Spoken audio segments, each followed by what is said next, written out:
हाँ, मैं यहाँ रोज आके बैठी। नहीं नहीं, आपने मुझे गलत समझ लिया। इस बेंच पे कोई मेरा नाम नहीं लिखा। भला म्यूनिसिपालिटी की बेंचों पर नाम के साथ लोग आते हैं, घड़ी दो घड़ी बैठते हैं, किसी को याद भी नहीं रहता कि फलाने दिन फलाना आदमी यहाँ पर आके बैठा था। आप उधर देख रहे हैं, घोड़ा गाड़ी की तरफ। नहीं नहीं, इसमें कोई हैरानी की बात नहीं।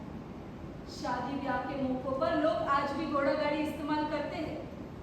मैं तो रोज देखती हूँ। इसीलिए ये बेंच मैंने अपने लिए चुनी है, ताकि यहाँ से आंखें सीधी गिरजे पर जाती है। आपको अपनी गर्दन टेढ़ी नहीं करनी पड़ती। ये बहुत पुराना गिरजा है। यहाँ पे शादी ब्याह करवाना बड़ा गौरव माना जाता है। आप तो सचमुच सौभाग्यशाली है। पहले ही दिन आए और सामने घोड़ा गाड़ी। धीरे धीरे देखते जाइए, गिरजे के सामने छोटी सी भीड़ जमा हो जाएगी। उनमें से ज्यादातर लोग ऐसे होते हैं जो न वर को जानते हैं न वधू को, फिर भी एक झलक पाने के लिए घंटों बाहर खड़े रहते हैं। आपका तो मुझे मालूम नहीं, लेकिन हाँ, कुछ चीजों को देखने की उत्सुकता जीवन भर खत्म नहीं होती। अब देखिए, जब मैं पार्क में आई और आपको पैरामीटर के पास बैठ के देखा, तो भीतर झांकने की जबरदस्त इच्छा हुई, जैसे आपका बच्चा औरों से अलग होगा। औरों से अलग होता नहीं।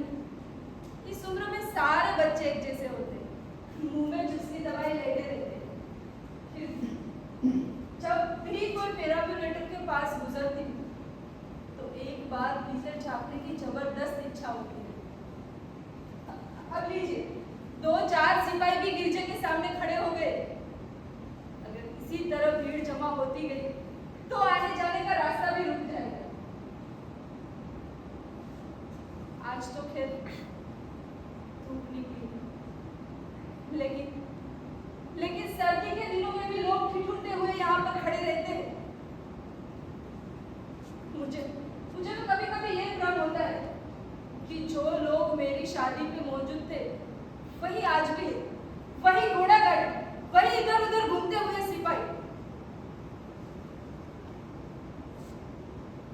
जैसे इस दौरान कुछ भी नहीं बदला। जी हाँ, मेरा विवाह भी इसी गिरजे में हुआ।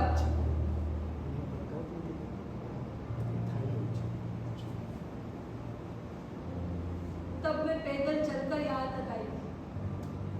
सड़क के दोनों तरफ लोग खड़े और मेरा दिल धक धक कर रहा था कि कहीं मेरा पाँव फिसल न पड़े। आपको क्या लगता है, अगर उनमें से कोई लोग आज मुझे देखे तो क्या पहचान सकेगा कि इस बेंच पर बैठी अकेली औरत वही लड़की है जो उस दिन सफेद पोशाक में 15 साल पहले गिरजे के सामने जा रही। आदमियों का तो मुझे नहीं पता, लेकिन हाँ, वो घोड़ा मुझे जरूर पहचानेगा। घोड़े को देखकर मैं हमेशा हैरान हो जाती हूँ। आपने कभी उनकी आंखों में झांककर देखा? मैं जब भी उनकी आंखों में देखती हूँ तो हैरान सी हो जाती हूँ। वो काफी उदासीन है। किसी चीज का आदी न हो पाना, उससे बड़ा दुर्भाग्य और कोई नहीं। वे लोग जो कभी आदी नहीं हो पाते, या घोड़ों की तरह उदासीन हो जाते, या मेरी तरह एक धूप के टुकड़े की खातिर एक बेंच से दूसरी बेंच का चक्कर लगाते रहते। अरे देखिए, वो जाग गया। जरा पैरामीटर हिलाए, धीरे धीरे हिलाते जाइए, अपने आप चुप हो जाएगा।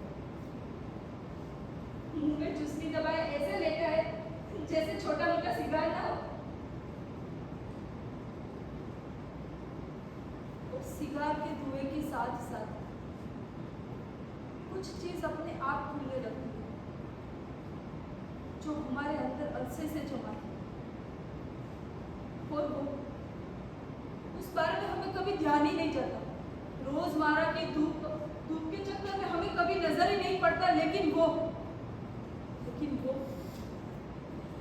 कोने में कान लगाए खड़ी रहती है, सिर्फ एक मौके की तलाश में हमें ऐसे जकड़ लेती है।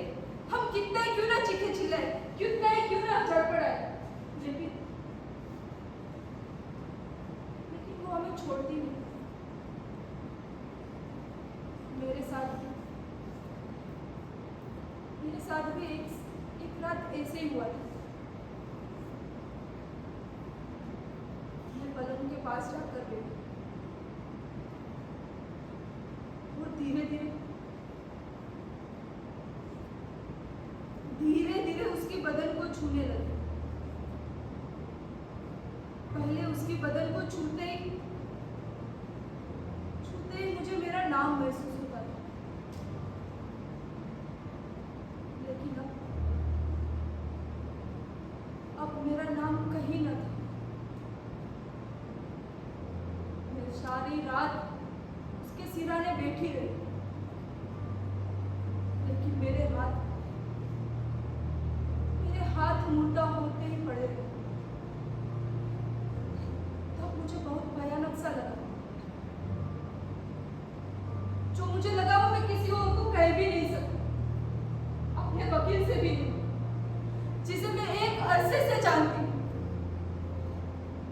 उसको लगा कि मैं सटिया गई। अरे कैसा खटका! क्या मेरा पति क्रूर था? क्या मेरा पति किसी दूसरी औरत के पास जाता था? लेकिन तब मुझे पहली बार पता चला, अलग होने के लिए कोई कोर्ट कचहरी की जरूरत नहीं पड़ती।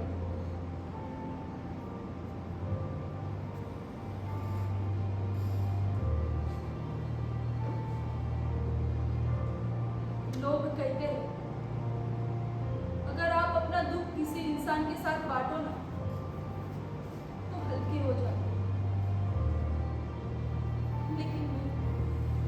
लेकिन मैं कभी हल्की नहीं हो पाती।